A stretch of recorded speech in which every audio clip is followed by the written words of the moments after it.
Estamos nessa série que nós estamos chamando de A Teoria na Prática, onde o apóstolo Paulo vai mostrar, através da carta que ele escreveu a Tito, que a vida cristã não pode ser apenas uma teoria, mas ela precisa transbordar em transformações práticas na minha e na sua vida. Ela precisa transbordar na maneira como eu e você nos relacionamos no lar. Ela precisa transbordar na maneira como eu e você nos relacionamos no trabalho, na sociedade, na igreja, em todas as esferas onde Deus nos colocou para vivermos para a glória dele. Se você tem a sua Bíblia aí, eu queria que você acompanhasse comigo a leitura de Tito 2, versos 6 a 10. Tito, capítulo 2, versos 6 a 10. Diz assim a palavra de Deus, ouça com fé. Da mesma maneira, encoraje os jovens a serem prudentes. Em tudo seja você mesmo um exemplo para eles, fazendo boas obras. Em seu ensino, mostre integridade e seriedade. Use linguagem sadia, contra a qual nada se possa dizer, para que aqueles que se opõem a você fiquem envergonhados por não poderem falar mal de nós. Verso 9. Ensine os escravos a se submeterem em tudo a seus senhores, a procurarem agradá-los, a não serem respondões e a não roubá-los, mas a mostrarem que são inteiramente dignos de confiança, para que assim tornem atraente em tudo o ensino de Deus, nosso Salvador. Vamos orar mais uma vez? Santo Espírito, age em nós, Deus. Age em nós através da pregação da Tua Palavra, Pai. Supre o que me falta. Me ajuda, me capacita. Abre os nossos olhos e ouvidos para ouvirmos o Senhor. Em nome de Jesus. Amém. Semana passada nós estudamos os versos de 1 a 5 do capítulo 2, onde o apóstolo Paulo, ele orientou Tito a que Tito ensinasse os homens mais velhos, as mulheres mais velhas e também as mulheres mais jovens. E hoje, no texto de hoje, Paulo, ele começa o texto mostrando que o que vai vir a partir de agora é uma sequência do que ele já ensinou, dizendo da mesma maneira. O que ele quer dizer com da mesma maneira? Olha para o comecinho do versículo 1 aí do capítulo 2 na sua Bíblia. Olha aí. Você, porém, fale o que está de acordo com a sã doutrina. Então Paulo diz: Tito, ensine o que está de acordo com a Bíblia. Ensine o que é a prática, que é um transbordar da teoria da fé. E isso para homens mais velhos, isso para mulheres mais velhas, isso para as mulheres mais jovens e da mesma maneira para os homens mais jovens. E qual é o ensino que Paulo pede que Tito passe aos jovens, aos homens mais jovens? O ensino é que esses jovens eles sejam prudentes em todas as coisas. Se você se lembra, semana passada eu disse que essa palavrinha prudentes, ela aparece na lista de todos os gêneros e faixas etárias desse texto aqui, desse capítulo. Paulo fala que os homens mais velhos devem ser prudentes, que as mulheres mais velhas devem ser prudentes, que as mulheres mais jovens devem ser prudentes, e agora que os homens mais jovens também devem ser prudentes. E aqui ele diz que esses jovens eles devem ser prudentes em todas as coisas. Ele não especifica uma área da vida dos jovens, mas ele diz que esses jovens devem ser prudentes em todas as áreas da vida deles. Essa prudência, queridos, ela está intimamente relacionada com o domínio próprio. Ela está intimamente relacionada com a capacidade de me disciplinar para não dizer sim a todos os meus apetites e desejos. Isso é essa prudência da qual o apóstolo Paulo fala. É a capacidade de querer coisas, de desejar coisas, mas ainda assim ter domínio próprio, ter força o suficiente para dizer para mim mesmo não em alguns momentos da vida. E Paulo está ensinando Tito que ele deveria encorajar os jovens a serem e agirem dessa forma. E se tem uma coisa que o jovem precisa, é exatamente disso, é de prudência. O jovem tem a tendência de achar que o mundo vai acabar ou amanhã ou nunca, um dos dois, não é? E por pensar que o mundo vai acabar ou amanhã ou nunca, ele não pensa nas consequências dos atos dele, ele não consegue se planejar, ele não consegue se programar, ele não consegue dizer não para os desejos imediatos dele, planejando e pensando que ele pode vir a suprir esses desejos, às vezes de forma legítima, e no momento não seria, numa outra situação. O jovem muitas vezes não consegue isso. O jovem tem a tendência de pensar que ele precisa dar vazão a todos os desejos do coração dele. E na verdade, queridos, essa é a tônica da sociedade em que nós vivemos. O mundo antigo via como o corpo sendo o centro das nossas paixões, dos nossos desejos, e a alma como sendo o centro da nossa razão. E para o mundo antigo, para os gregos, para os romanos, a virtude era a razão dominar sobre as paixões, os desejos. Então qualquer virtude para o grego, para o romano, era fruto da razão dominando sobre as paixões do corpo. A sociedade na qual eu e você estamos inseridos, ela reverteu essa lógica. A sociedade na qual nós estamos inseridos, ela diz o seguinte: olhe para o teu coração, descubra quais são as suas paixões, descubra quais são os seus sonhos, os seus desejos, e vá cumpri-los e supri-los, e se entregue, faça tudo o que for possível para satisfazer todos os desejos do seu coração. Sou só eu que vivo nessa sociedade? Você consegue ler, fazer essa leitura? O que importa é o que você sente na nossa sociedade, é ou não é? Muitas vezes a sua identidade, nós somos ensinados, ela está baseada e atrelada nos seus sentimentos. Se você se sente de determinada forma, então é porque você é aquilo. E a palavra de Deus, ela ensina de maneira diferente. A palavra de Deus ensina que o coração, ele é o centro da razão, da vontade, das emoções, dos sentimentos e dos desejos. E que as minhas esperanças e os meus compromissos mais profundos vão orientar todas essas coisas. A minha esperança final, os meus compromissos mais profundos vão orientar o que eu desejo, vão orientar como eu penso sobre as situações, vão orientar as minhas paixões. Por que eu estou dizendo isso? Porque Paulo está dizendo para Tito ensinar aos jovens a aprenderem a ter um compromisso e uma esperança final tão profunda com Deus, que eles são capazes de resgatar, eles são capazes de redimir os seus desejos, eles são capazes de olhar para os seus desejos, para as suas vontades, para as suas paixões, e entender que aquilo não pode ser o que os define, porque o que os define é o compromisso mais profundo que eles têm com Deus como seu Senhor e Salvador.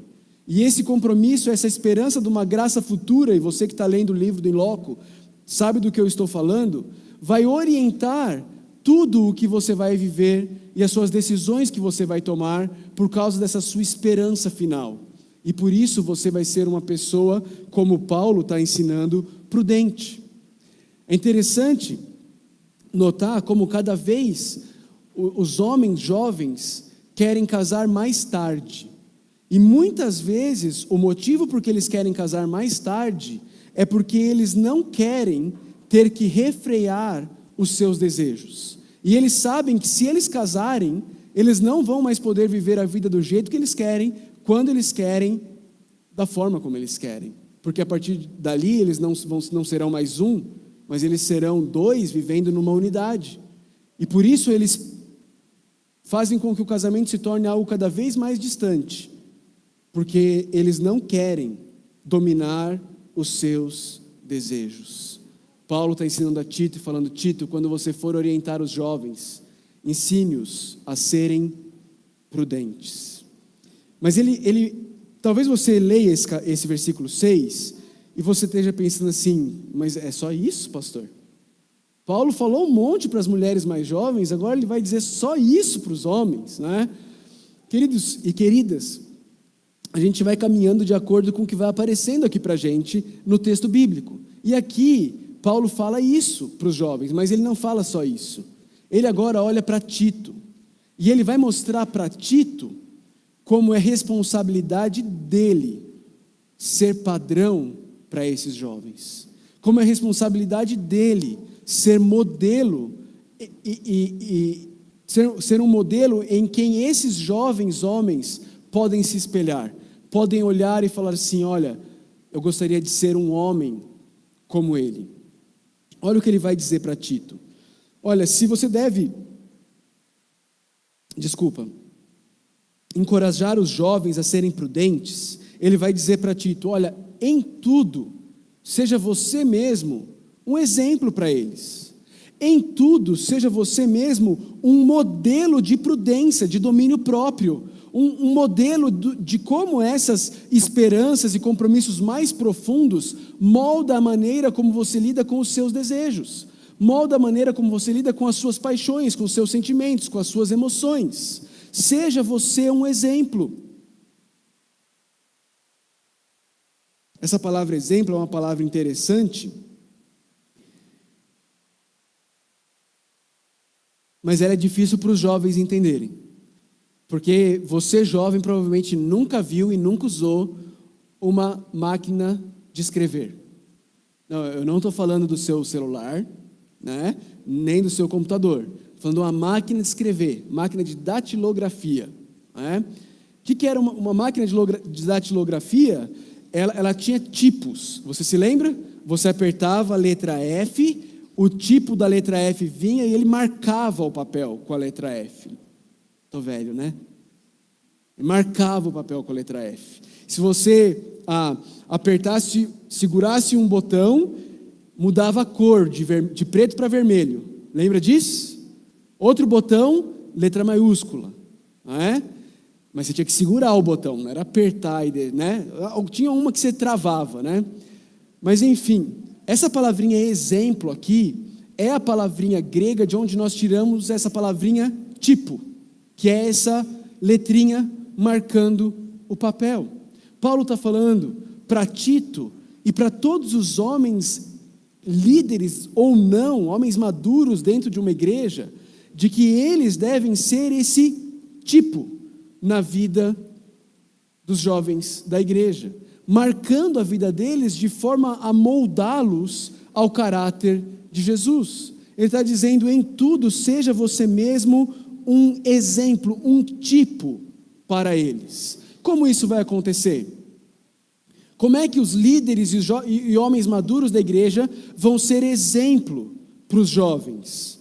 Fazendo boas obras. E aqui existe um contraste muito claro que Paulo quer deixar entre Tito e os falsos mestres. Olhe para o capítulo 1, olhe para o versículo 16 do capítulo 1. No versículo 16 do capítulo 1, diz assim: eles afirmam que conhecem a Deus, está falando dos falsos mestres. Eles afirmam que conhecem a Deus, mas por seus atos o negam. São detestáveis, desobedientes e, olha aí o paralelo, desqualificados para qualquer boa obra. Paulo está dizendo: Tito, você precisa ser o oposto desses falsos mestres. Homens maduros da igreja, vocês precisam ser o oposto dos falsos mestres. Vocês precisam ser exemplos, tipos na vida dos jovens da nossa igreja. João Crisóstomo, um bispo, há muitos séculos atrás, falando sobre esse texto, ele escreveu o seguinte, ele disse assim para os homens maduros, deixe o brilho de sua vida ser uma escola de instrução, um padrão de virtude a todos. Deixe o brilho da sua vida ser uma escola de instrução, um padrão de virtude a todos. Olha a responsabilidade que Paulo está trazendo sobre nós, homens, de olharmos para os jovens da nossa igreja e entenderem que nós deveríamos ser aqueles que vão moldar esses jovens homens. E queridos, eu preciso dizer que nós vivemos uma crise de masculinidade na sociedade. Eu não sei se você percebeu isso. Nós temos um monte de meninos que já fazem barba, mas ainda são meninos que não sabem ouvir não, meninos que não sabem perseverar, meninos que diante do menor dos obstáculos estão prontos para desistir de tudo, vivem reclamando da vida porque a vida é difícil demais. Meninos que ao invés de encararem a vida como seus avós encararam, com muitas dificuldades, mas que foram para a lida, pegaram no cabo de uma enxada, foram carpir um terreno, foram plantar uma roça. Meninos que reclamam ao invés de assumir responsabilidades. Meninos que acham que a vida é jogar videogame. Meninos, não é? E deixa eu falar uma coisa para vocês, homens mais velhos. Parte dessa epidemia de meninos que fazem barba é nossa culpa. Porque Paulo está dizendo que é nossa responsabilidade ser exemplo para esses meninos. É nossa responsabilidade moldar a próxima geração de homens, a próxima geração de líderes da igreja, a próxima geração de líderes do lar. Mas acontece que nos foi dito que o que eu e você deveríamos almejar é nos aposentarmos o quanto antes e aí fazermos mais nada, porque isso que é vida, isso é mentira, isso é uma mentira. A vida não começa na aposentadoria para você não fazer nada. Deus chama a todos os homens maduros a entenderem que é tua responsabilidade discipular a próxima geração de homens, da igreja e da sociedade. Em tudo. Percebe? Em tudo. Na maneira como eles vão ser maridos, na maneira como eles vão ser pais, na maneira como eles vão ser profissionais, na maneira como eles vão lidar com as questões civis da vida. Em tudo. Seja você mesmo um exemplo para eles fazendo boas obras. Mas não apenas fazendo boas obras, não apenas sendo um exemplo, mas você também precisa sentar e ensinar essas pessoas. Você precisa sentar e ensinar os jovens. E você precisa que o seu ensino demonstre integridade. Essa palavra integridade, ela está muito ligada com a motivação do ensino. Por que eu estou ensinando o que eu estou ensinando? E a motivação precisa ser pura. Isso aqui também está em contraste com os falsos profetas. Olha para o versículo 11 do capítulo 1. No final do versículo 11 do capítulo 1, fala que esses homens, eles estão ensinando coisas que não devem, e tudo por... Qual é a última palavra do versículo 11? Ganância. Ganância. Eles estão ensinando por motivações erradas. Eles não são íntegros. Paulo está dizendo: Tito, ensina esses homens maduros e você mesmo seja esse exemplo de que eles precisam ter uma atitude e um conteúdo íntegro. O conteúdo precisa ser íntegro, precisa ser fiel às Escrituras, e para isso você, homem maduro, precisa conhecer as Escrituras, senão você não vai ter como ser íntegro para ensinar as Escrituras. E você precisa ter um caráter íntegro. A sua motivação para ensinar os mais jovens precisa ser pura, não pode ser gananciosa. Você tem que ensinar porque você quer o bem daquela pessoa e a glória de Deus. Não porque você quer mais e mais pessoas te seguindo e te ovacionando e te exaltando, mas porque você quer mais e mais pessoas exaltando Jesus Cristo, vivendo para Ele, glorificando a Ele. É por isso, isso é integridade. É fazer e ensinar o certo com a motivação certa. E é isso que Paulo está instruindo Tito e os homens mais velhos a fazer. Não apenas integridade, mas ele fala também sobre seriedade. Ele fala sobre seriedade. E queridos, como nós vivemos dias em que pastores, eles estão mais para palhaços de auditório do que para de fato mestres da palavra, não é? Isso não é novo. Charles Spurgeon, no século passado, o maior pregador batista da história, ele disse: chegará o dia, e eu creio que chegou, em que no lugar dos pastores alimentando as ovelhas haverá palhaços entretendo os bodes. Cada vez mais a pregação precisa ser um show. Cada vez mais a pregação precisa entreter as pessoas e fazer com que elas fiquem alegres, com que elas fiquem animadas. E aí cada vez usa-se mais piada. E aqui me entenda, eu não sou contra o uso do humor na pregação. Eu creio que Jesus usou humor algumas vezes nas pregações dele, mas tem medida, tem dose. O que nós vemos cada vez mais são pastores palhaços, entretendo bodes, ao invés de pastores ensinando as ovelhas e alimentando as ovelhas com a pura palavra de Deus. É preciso cada vez mais buscar subterfúgios que não são da palavra de Deus, para deixar as pessoas na igreja. Mas olha comigo, vira algumas páginas da sua Bíblia para a primeira carta de Paulo aos Coríntios, capítulo 2.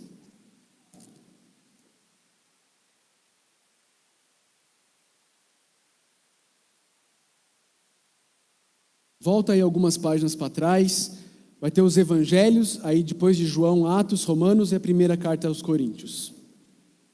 Capítulo 2. Olha o que Paulo diz à igreja de Corinto. Ele diz assim, versículo 4. 1 Coríntios 2, verso 4. Minha mensagem, minha pregação não consistiram em palavras persuasivas de sabedoria, mas consistiram em demonstração do poder do Espírito, para que a fé que vocês têm não se baseasse na sabedoria humana, mas no poder de Deus. Sabe o que Paulo está dizendo aqui?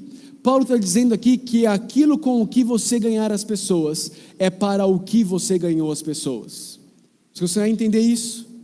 Paulo está dizendo que aquilo com o que você ganhar as pessoas é o para o que você ganhou as pessoas. Se você ganhar as pessoas com entretenimento, você as ganhou para o entretenimento. Se você ganhar as pessoas com as técnicas de oratória, para o que você ganhou as pessoas? Para técnicas de oratória. Mas se você ganhar as pessoas com o poder do Espírito e a pura pregação da palavra de Deus, você ganhou as pessoas pelo Espírito Santo e para a glória de Deus. E as pessoas vão querer mais do que? Da palavra de Deus. E se você ganhá-las com entretenimento, elas vão querer mais do que? Entretenimento. Cada vez mais. Cada vez mais. Se você ganhar elas pela palhaçada, elas vão querer cada vez mais o quê? Uma palhaçada cada vez maior, que as entretenha mais. Paulo está dizendo, Tito, no seu ensino mostre integridade e mostre seriedade. E isso passa pelo que ele vai dizer no versículo 8. Use linguagem sadia, contra a qual nada se possa dizer. Tem uma tendência também no mundo dos pastores, que é achar que vão ganhar os jovens falando palavras torpes no púlpito, falando palavras que beiram o linguajar chulo, ou às vezes usam de linguajar chulo, achando que o jovem vai ouvir aquilo e vai querer aquilo, e vai gostar, olha, esse pastor não é careta, não é? Apóstolo Paulo, quando escreve a Tito para instruir como ele deveria ensinar os jovens, ele diz, Tito, use linguagem sadia. Use linguagem pura, Tito. Não vá emprestar do esgoto para ensinar a pura água viva da palavra de Deus. Use linguagem sadia, contra a qual nada se possa dizer. Qual o objetivo? Por que Tito deveria fazer isso? Por que Tito deveria ter integridade, seriedade, usar linguagem sadia no ensino? Para quê? Para aqueles que se opõem a nós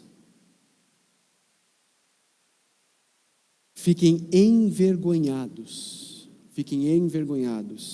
por não poderem falar mal de nós. Paulo está dizendo, seja íntegro, seja sério, use linguagem sadia, para que aqueles que acusam algo sobre nós fiquem envergonhados quando ficar provado que o que eles falam de você não é verdade. E eles sejam envergonhados publicamente por isso. Quando as acusações deles se mostrarem falsas, eles serão envergonhados. Interessante que no versículo 5 do capítulo 2, ele fala sobre as mulheres jovens e ele dá como motivo que a palavra de Deus não seja difamada. Não é? Ele diz, olha mulheres, ajam dessa forma para que a palavra de Deus não seja difamada. E aqui no versículo 8 ele vai dizer, Tito, homens jovens, homens maduros, ajam dessa forma para que o mensageiro de Deus não seja acusado de forma justa. Preocupação com a mensagem, a preocupação com o mensageiro da palavra. E aqui, queridos, ele fecha as questões de gêneros e ele fecha as questões de faixa etária. E ele entra em seguida nos 2 últimos versículos do trecho que nós estamos estudando nessa noite, numa outra categoria. A categoria dos escravos.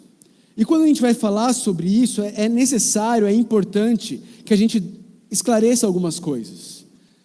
Primeiro de tudo, é importante lembrar que a escravidão no primeiro século, no Império Romano e em todas as áreas do mundo, não era uma escravidão racial, como a que a gente experimentou nas Américas, há alguns séculos atrás.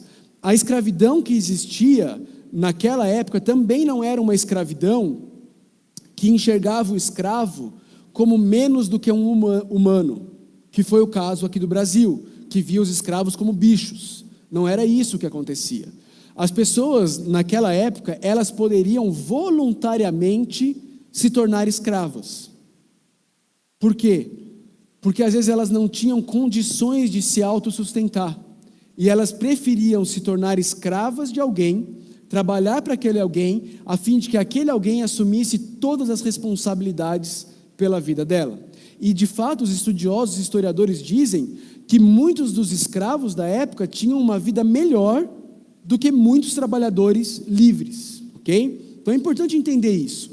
Paulo não está falando de escravidão racial, não eram só negros ou só brancos, era de todas as raças, existiam escravos e livres de todas as raças, não era uma escravidão que via o escravo como sub-humano, e era uma escravidão em que você poderia entrar voluntariamente e você poderia conseguir sair dela. Você podia juntar recursos para comprar a sua liberdade de novo, ok? Coisa que não existia na escravidão moderna. Não existe até hoje, nos lugares em que a escravidão ainda é uma realidade. E Paulo então agora, ele vira para Tito e ele vai instruir como Tito deve ensinar esses escravos. E aqui o ensino de Paulo, ele se aplica não apenas para escravos. Eu creio que oficialmente ninguém aqui é escravo, apesar de que na prática a indústria do turismo escraviza muita gente, não é? Essa é a realidade, mas eu creio que oficialmente ninguém é escravo. Mas isso aqui é instrução para todos nós que somos trabalhadores, todos nós que servimos num ambiente onde existe uma autoridade acima de nós, onde existe alguém a quem eu e você temos que prestar contas. E aí eu creio que isso engloba praticamente todos nós. E o que Paulo tem para passar a Tito sobre isso? Paulo disse assim: Tito, ensine os escravos a se submeterem em tudo a seus senhores. Você está percebendo que essa palavrinha em tudo está voltando, essa expressãozinha em tudo, ela está sendo recorrente? Você está vendo como Paulo está de novo falando que isso engloba todas as áreas da vida? Paulo está dizendo, olha, ensine os escravos a serem em tudo submissos a seus senhores. Ensine-os a serem obedientes aos seus patrões. Ensine isso a eles. E aqui, queridos, Paulo não elabora no porquê, Paulo não elabora na motivação por trás da obediência. Mas tem um outro texto de Paulo em que ele dá as razões, ele dá os motivos, que é Colossenses 3, versos 22 a 24. Lá Paulo dá as razões, lá Paulo dá os motivos. Lá também ele diz que os escravos, os trabalhadores deveriam obedecer em tudo aos seus senhores terrenos, e é óbvio que nesse em tudo estão eliminados as ordens que vão contra a palavra de Deus, porque a Bíblia também diz que mais importa agradar a Deus do que aos homens. Esse em tudo elimina também tudo que é imoral, tudo que é ilegal, mas em todas as outras coisas, Paulo nos chama como trabalhadores a obedecermos os nossos senhores. E o motivo que ele dá para isso é que eu e você, nós não estamos em última análise servindo o nosso patrão, mas nós estamos servindo ao próprio Deus. Paulo diz no final do versículo 24, é a Cristo, o Senhor, que vocês estão servindo. Por que que eu e você somos chamados a obedecer os nossos superiores no trabalho? Porque o nosso patrão último, o nosso patrão final, não é o gerente do hotel. O nosso patrão último, o nosso supervisor final, não é o prefeito de Caldas se você é um funcionário público. Não é. Em última análise, no final das contas, eu e você servirmos ao Senhor Jesus Cristo. E isso precisa mudar radicalmente a maneira como eu e você servimos no nosso trabalho. E, queridos, essa é outra questão que cada vez mais vem mudando no meio cristão. Alguns anos atrás, contratar um evangélico, um cristão, era sinônimo de contratar um trabalhador honesto e garrado no trabalho. Um cara que vai trabalhar firme, vai trabalhar duro e vai ser honesto. Hoje em dia, as pessoas falam assim, crente? Crente eu não quero não. Só dá trabalho. Já ouvi isso de um monte de gente. Por quê? Porque as pessoas não estão sendo ensinadas e não estão entendendo que elas exercem a função que Deus deu para elas como vocação. Se você é uma camareira num hotel, Deus te colocou ali como uma vocação, você tem um chamado de Deus, de viver e servi-lo para a glória dEle, fazendo cama, lavando banheiro. Para quê? Para a glória de Deus e para o bem do próximo. E isso se aplica a todas as áreas da vida, a todas as vocações. O que acontece? Acontece que nas últimas décadas, o evangelicalismo no Brasil desassociou ou dividiu sagrado de secular. Então, criou-se a ideia seguinte: aquilo que você faz na igreja é para Deus. Então você tem que fazer com excelência, porque é para Deus. Mas aquilo que você faz no trabalho, não, o que você faz no trabalho é só um meio de pagar suas contas. Então você faz do jeito que der, para manter o seu emprego e você continuar pagando as contas, porque onde você glorifica a Deus de verdade é na igreja. Queridos, isso é mentira. Esse não é o ensino da palavra de Deus. O ensino da palavra de Deus é que o mundo ele é todinho de Deus, e que Deus colocou os seus servos no mundo para reinar como regentes dele, para reinar como representantes dele, seja fazendo uma cama no de Roma, seja como secretário de uma das pastas da prefeitura, seja como gerente de banco, seja como gerente de hotel, como pastor, como secretária, seja qual for a sua função, professor, tudo é de Deus. E Deus nos chama a fazermos todas as coisas para a glória dEle. Para a glória dEle. Não é isso que Paulo diz? Quer comais, quer bebais, ou façais qualquer outra coisa, fazei tudo para a glória de Deus. Em algum momento isso se perdeu. E aí os cristãos se tornaram péssimos profissionais. Porque veem o trabalho, alguns até veem o trabalho de forma totalmente equivocada, como se fosse uma maldição da queda, como se não tivesse entrado o pecado no mundo, não teria trabalho, o que é uma grande mentira. Afinal de contas, Deus trabalhou antes da queda, e Deus falou para Adão e Eva dominarem sobre a criação antes da queda, e isso é trabalho, ok? O trabalho depois da queda se tornou mais difícil, mas trabalho é o plano original de Deus. Não pense você que Deus vai vir, vai fazer novos céus e nova terra, e nós não vamos mais trabalhar. Nós vamos ficar tocando harpa, vestidinho de branco, pulando pelas nuvens. Não é esse o plano de Deus para mim e para a sua vida. Produzir é parte do que Deus nos criou para fazer. E quando nós fazemos isso, com a motivação correta, nós glorificamos a Deus.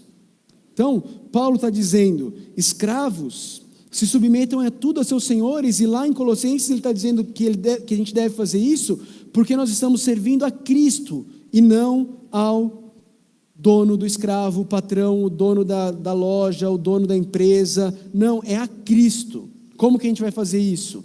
Procurando agradá-los. Procurando agradá-los. O que Paulo está mostrando aqui é uma atitude de proatividade. Como eu posso desempenhar melhor o papel, a função onde Deus me colocou?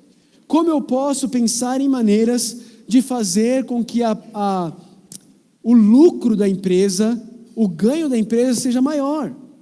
Como eu posso pensar em inovações? Como eu posso pensar em maneiras de fazer com que as coisas aqui na empresa funcionem melhor e atinjam mais pessoas, para o bem de mais pessoas, para a glória de Deus?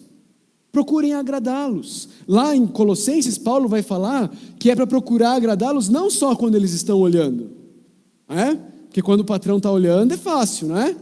Aí não, patrão, patrão. Vamos lá, aí tira a abinha do Facebook do computador, e finge que está trabalhando. Paulo está dizendo não, procurem agradá-los. Lá em Colossenses ele vai dizer, quando eles não estiverem olhando também. Por quê? De novo, porque não é eles que vocês estão servindo, mas é Cristo, é Cristo. Procurem agradá-los em tudo, e ensine eles a não serem respondões. Ensinem os trabalhadores a não ficarem discutindo com o patrão, a não ficarem reclamando, a não ficarem batendo boca. Ensine os funcionários a entenderem e conversarem e não falarem mal do patrão pelas costas. Quando o patrão der uma ordem, não ficar batendo boca nem discutindo com o patrão. Queridos, se os cristãos pegassem só o que Paulo ensina sobre isso nas cartas dele e aplicassem na vida deles, olha, quase que eu ouso dizer que não ia ter cristão desempregado no mundo. Porque o que os patrões estão procurando? Funcionários assim, funcionários proativos, funcionários que não estão discutindo, funcionários que estão tendo ideias, funcionários que querem pensar o bem da empresa, que querem servir a empresa. Tem gente, vou te contar um segredo, tem gente no mundo corporativo ganhando milhões de reais, ensinando as pessoas a agirem no mercado de trabalho do jeito que Paulo ensina, milênios atrás. Eles estão ganhando milhões de dinheiro. E eu e você que temos a palavra de Deus, sendo péssimos funcionários, achando que a gente está fazendo aquilo ali como se estivéssemos fazendo um favor para o patrão, achando que o patrão é o nosso carrasco, que liberdade mesmo é chutar o patrão. Aquela mentalidade se você ganhar o prêmio na loteria, o que você vai fazer? Eu ligo para o meu patrão, xingo ele, nunca mais apareço na empresa. Não sei se vocês viram, mas aconteceu alguns dias atrás isso. Vocês viram isso? O cara achou que ganhou na loteria. Ele comparou a aposta dele com o número que ele tinha apostado, ao invés de comparar com o resultado. E aí ele achou que ganhou na Mega Sena. O que ele fez? Catou o telefone, ligou para o patrão, xingou o patrão, e logo depois ele descobriu que ele não tinha ganhado na Mega Sena porcaria nenhuma. Não sei se vocês viram isso. Mas é uma mentalidade equivocada, como se o patrão fosse o vilão. ao invés de entender o patrão como alguém que está te dando uma oportunidade de exercer a sua vocação, de servir a Cristo e ao próximo, por meio do seu trabalho. E além de tudo, ganhar recursos para poder suprir as necessidades da sua família e suprir para aqueles que estão em necessidade. Precisamos mudar a nossa cosmovisão, a nossa maneira de enxergar o trabalho. O que mais? Tito ensina também os trabalhadores a não roubarem os patrões, mas mostrarem que são inteiramente dignos de confiança. Pastor, está aí uma coisa que eu nunca fiz. Podem falar o que for, mas roubar meu patrão eu nunca fiz. Deixa eu te contar uma coisa.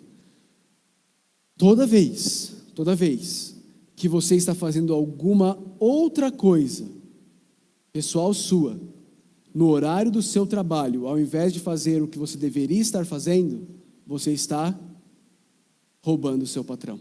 Porque ele está te pagando aquela hora, para você trabalhar para ele, não para você fazer coisas para você.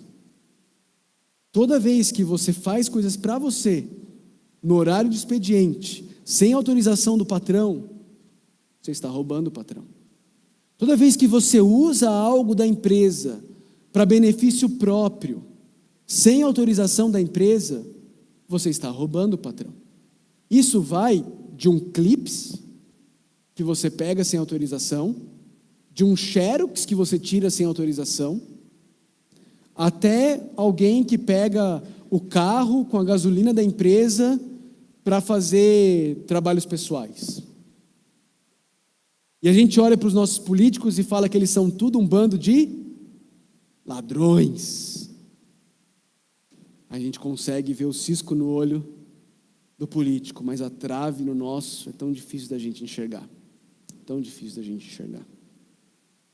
Paulo está dizendo, Tito, ensina os funcionários cristãos, ensina aqueles que dizem que Jesus Cristo é o Senhor da vida deles, a não roubar os patrões, mas a mostrarem que são inteiramente dignos de confiança. Para quê? Para que escravos deveriam agir assim? Final do versículo 10. Para que assim tornem atraente em tudo, tá? E a expressãozinha de novo.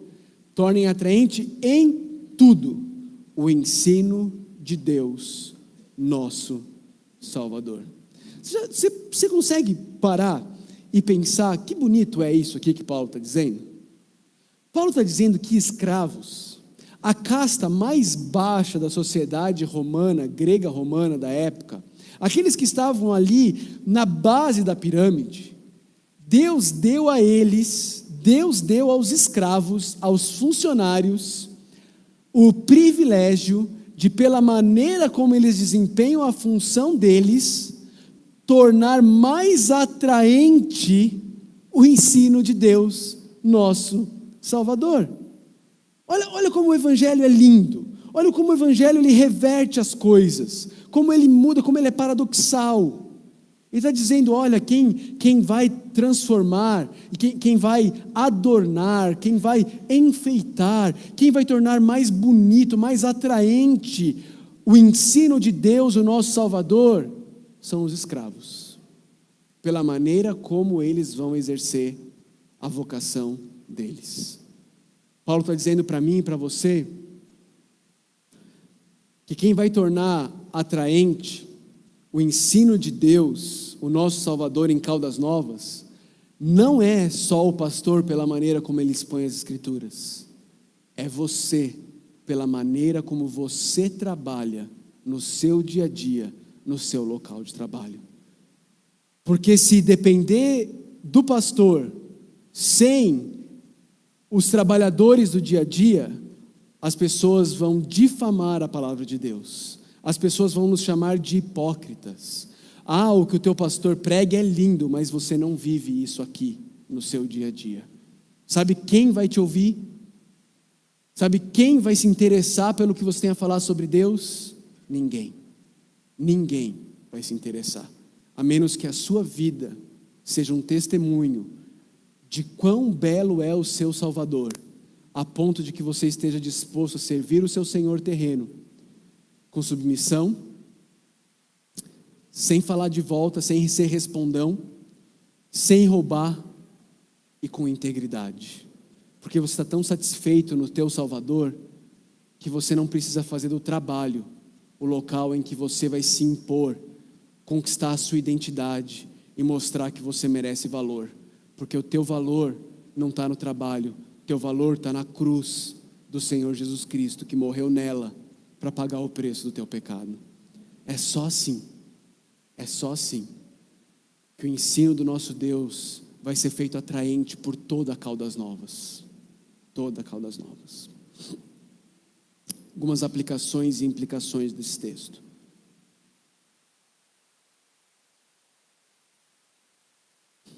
Primeira delas: jovens, se aproximem de homens mais velhos, casados, com filhos, que possam ser instrumentos de Deus para te moldar ao caráter de Cristo. A tendência do jovem é do isolamento. A tendência do jovem é achar que ele sabe de todas as coisas. Paulo está dizendo que Tito precisa ser padrão, mas que para que Tito possa ser tipo na vida dos jovens, os jovens precisam ser o papel que é colocado na máquina. E precisam dizer: escrevam na minha vida. Escrevam na minha vida, eu quero aprender. Eu quero caminhar contigo. Pare de ser orgulhoso, meu irmão. Pare de achar que você sabe todas as coisas.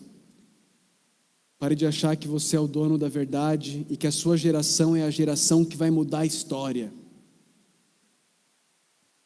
E vai se sentar com homens maduros, calejados, experientes, que já apanharam muito na vida, mas também já construíram muito na vida, para que eles possam te ensinar a ser homem, de acordo com a palavra de Deus.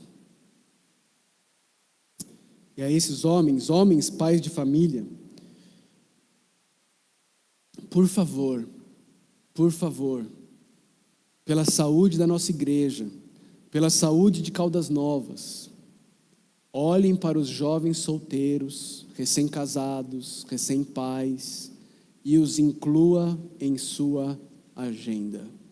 Os inclua em sua agenda. Seja intencional. Vai atrás. Chama eles. Vai tomar um café juntos. Vai comer um lanche junto. Vai tomar uma coca junto. Marca de ir para Goiânia passar um dia com ele. Vá investir na vida dos nossos jovens. É sua responsabilidade. Você não se aposentou para colecionar conchas.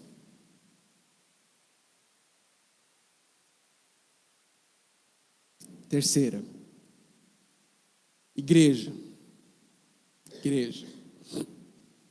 Delete da sua playlist pastores que falam o que seu coração gosta de escutar e que usam o púlpito para entreter ou massagear seu ego. E busque pastores que tenham a integridade e o amor necessário para te dizer o que você precisa ouvir. Queridos, não é porque alguém tem um título de pastor que você deve sentar e ouvir essa pessoa.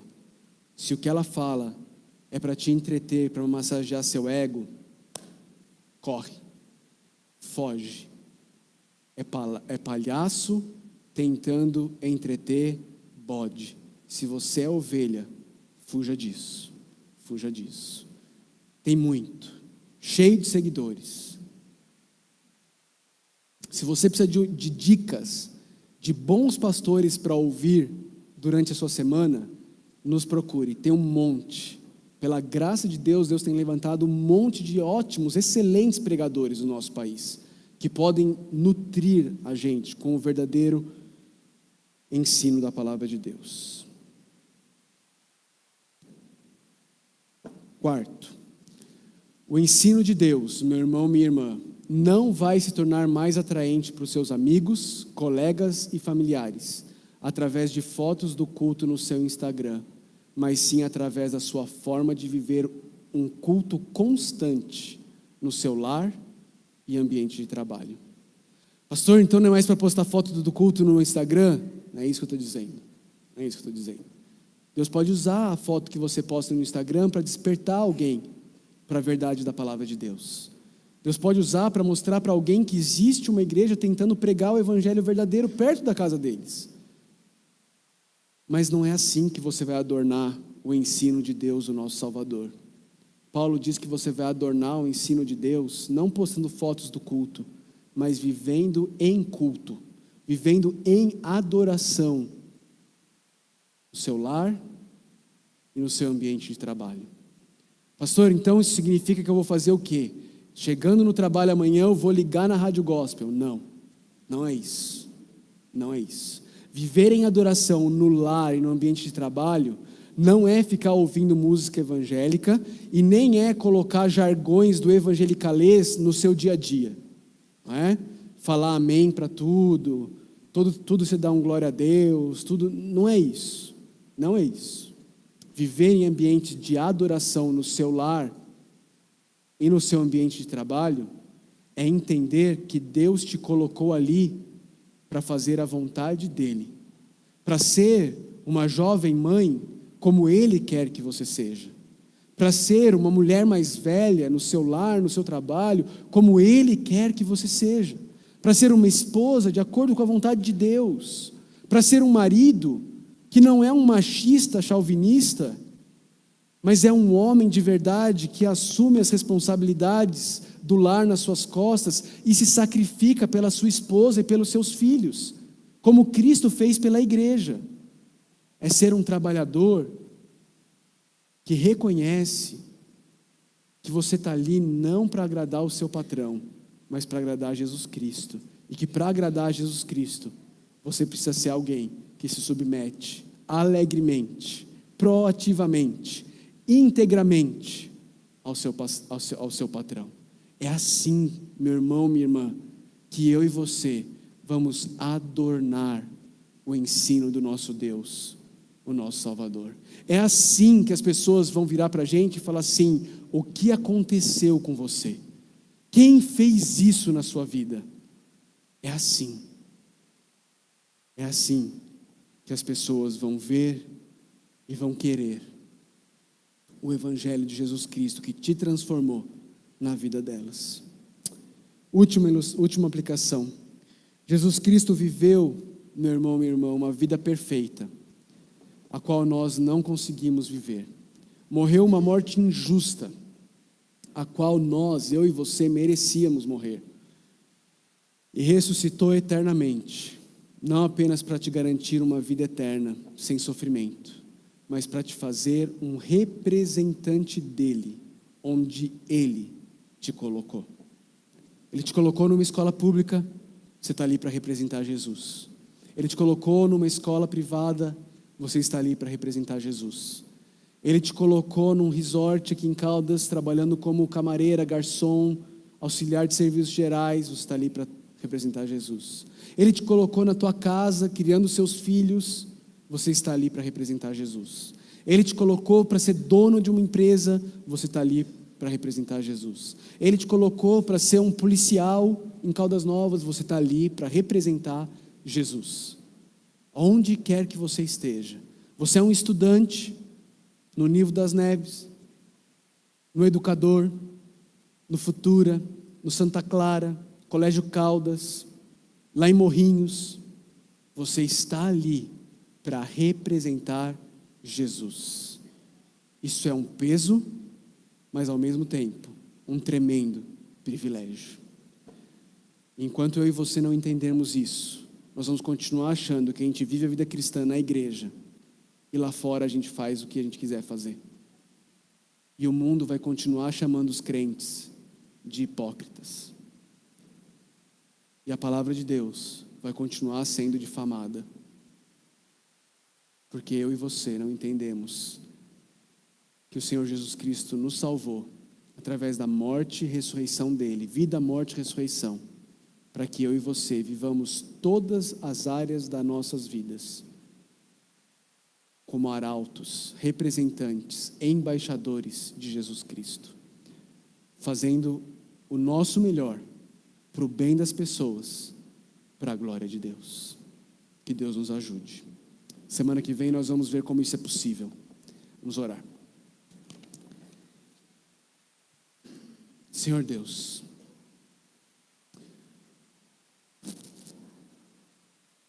obrigado, Pai. Obrigado, Santo Espírito. Obrigado pela tua capacitação. Obrigado pela tua palavra tão atual. Obrigado porque a tua palavra ela é atemporal e ela é totalmente precisa em todas as épocas da existência humana, Deus. Pai, nos ajuda, tem misericórdia de nós. Como nós lemos hoje no Salmo, é só pela tua bondade, é só pela tua compaixão e misericórdia que nós podemos viver obedecendo os teus mandamentos. Por isso, Deus, nós clamamos por misericórdia. Clamamos por graça e misericórdia para que possamos viver em todos os ambientes onde o Senhor nos coloca, lembrando que estamos ali representando Jesus, lembrando que estamos ali para viver e servir para o bem do próximo e para a glória do teu nome, Deus. Pai, nos ajuda a sermos decoradores do teu ensino, adornando o ensino do nosso Deus, o nosso Salvador, através das nossas boas obras, no trabalho e no lar. É em nome de Jesus que nós oramos. Amém.